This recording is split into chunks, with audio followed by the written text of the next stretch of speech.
if you find yourself in a hopeless state where you feel like your heart has in fact become hard, and you have developed this sort of a problem, sometimes the religious personality or the appearance of the religious personality is very intimidating. It's hard to talk to them. It's hard to be, you're scared to be around them because you know they're going to talk down to you about something. Right? You're afraid of them. Sisters that don't wear hijab, they cross the street and go the other way. Go, oh, there she comes again, hijab police. Right? She's going to tell me something. She's going to say something. Make me feel bad. Right? Now on the one hand that's paranoia, but on the other hand sometimes it is true. There are people that are very condescending to others. They're arrogant towards others. Tell me this, weren't you a party animal not too long ago? And when people try to tell you about it, how did you behave towards them? Did you forget where you came from? How far Allah brought you? Right? People forget that. People forget where they used to be and where Allah brought them. And then years later they see someone who's a party animal and say, Astaghfirullah, how could you be like that? Where were you? That guy should remind you of yourself. You were exactly like that. So you should remember Allah's favor upon you. وَكُنْتُمْ عَلَى شَفَا حُفْرَةٍ مِّنَ النَّارِ. You used to be at the very edge of the fire. فَأَنْقَذَكُمْ مِنْهَا. He pulled you out of it. And it's in that ayah Allah says, فَأَلَّفَ بَيْنَ قُلُوبِكُمْ. Right? Same ayah. He put love between your hearts. To have love between your hearts, you have to remember you used to be at the fire's edge yourself. And you got pulled back, and it wasn't because of you. It's not because you're a really smart person. And that's why you deserve to be pulled back. Whose favor was it to you? It was Allah's favor to you. How dare you look at somebody else and think like that? Right? This arrogance is a horrible thing. It'll wipe out all the goodness out of it. It'll wipe all the goodness out of it.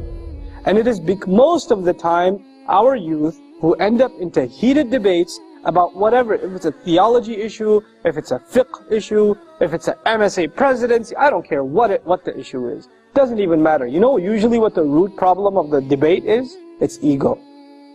It's a big ego. That's all it is. People talking about scholars like they're talking about some athlete. You know, that guy, I don't like him. I don't like what he says. Excuse me? Do you know what journey he made for the sake of Allah? Even if you disagree with him, the fact that he left his home, whoever that scholar is, and traveled halfway across the world to seek knowledge, and spent nights and nights and nights praying and memorizing and studying, you're going to just pass a comment on him like, oh, I don't like what he says, I think he's deviant. How dare you? What have you done? What puts you in that position to be able to say that?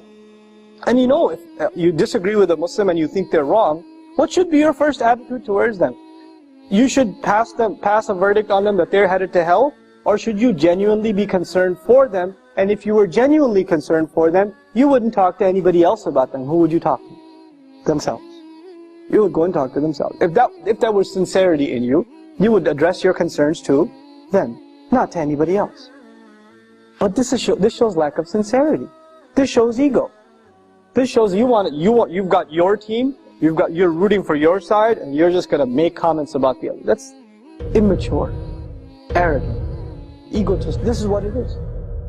واعتصموا بحبل الله جميعا ولا تفرقوا واذكروا نعمة الله عليكم إذ كنتم أعداء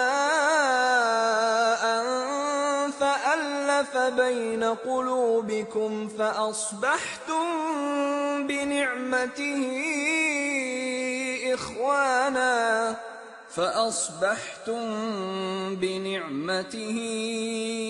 إخوانا وكنتم على شفا حفرة من النار فأنقذكم منها كذلك يبين الله لكم آياته لعلكم تهتدون